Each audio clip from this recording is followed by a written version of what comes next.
and we thought it might be nice for me to read you one of my children's favourite stories. It's called Sammy Spider's First Passover. Sammy Spider was fast asleep in his web high up on the Shapiro's living room ceiling. As the warm spring sun shone through an open window, Sammy snuggled deeper into his cosy web. A sudden swishing noise startled him awake. "Mother," he screamed, "a monster has broken our web." Sammy scurried across the ceiling and hid in a corner. Mrs. Spider hurried to comfort him. "Don't worry, Sammy, that monster is called a broom, and Mr. Shapiro is using it to dust the ceiling." Each spring, the Shapiros give their house a special cleaning to prepare for Passover. Springtime is a perfect time for us to make a new web. "I don't know how to make a web," Sammy said sadly. "I'm going to teach you," said his mother, giving him a hug. "We will celebrate Passover too?" asked Sammy. "Silly little Sammy," laughed Mrs. Spider. Spiders don't celebrate Passover. Spiders spin webs. We begin by spinning one thread. Then we spin a second and a third, and finally we spin a fourth to make a square. But Sammy wasn't listening. "What is Mr. Shapiro putting on the table?" he asked. "That's called matzah," Mrs. Spider replied. "Tonight is the first night of Passover, and the Shapiros will be having a special meal called a seder." Then Mrs. Shapiro brought in a big platter with a roasted egg, a bone, parsley, charoset and bitter herbs. "That's called a seder plate," Mrs. Spider explained. "The Shapiros will eat special foods at their seder." "Do spiders eat special foods for Passover?" asked Sammy. "Silly little Sammy," answered his mother. "Spiders don't celebrate Passover. Spiders eat flies and other insects. To catch them, we spin a web.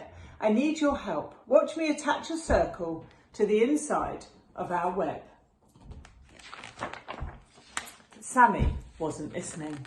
He was hovering on a silky strand above the table, watching the Shapiros at their seder. Crunch went the matzah as Mr. Shapiro broke it in half.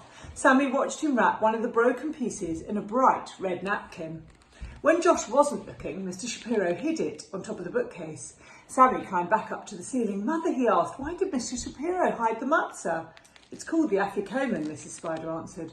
"After the meal, Josh will try to find it. If he does, he will get a prize." "What fun," Sammy said. "Can I play too?" "Silly little Sammy," said his mother. "Spiders don't celebrate Passover. Spiders spin webs, and I really need your help to spin a triangle inside the circle." But Sammy wasn't listening. He looked longingly at the hidden afikomen. "All right," sighed Mrs. Spider, "you may watch the seder for a while." Sammy quickly crossed the ceiling and spotted right above the bookshelf as Josh finished reciting the 4 questions. He listened as the family sang Passover songs and took turns reading the story of Moses, who led the Jews to freedom. The Shapiros began their seder meal. Sammy had never seen so much food. At last, it was time to search for the afikomen. Sammy wished he could help, but he remembered his mother's words. Spiders don't celebrate Passover. Swinging from a strand of webbing, he watched as Josh searched every corner of the room. When Josh neared the bookshelf, Sammy got excited. Something shiny caught Josh's eye. It was an amazing little web with a beautiful Jewish star inside. "Wow," breathed Josh as he went closer to look. He spotted the afikomen just below the glistening web. "I found it," he squealed. Sammy glowed with pride. "I did it, Mother. I helped Josh find the afikomen."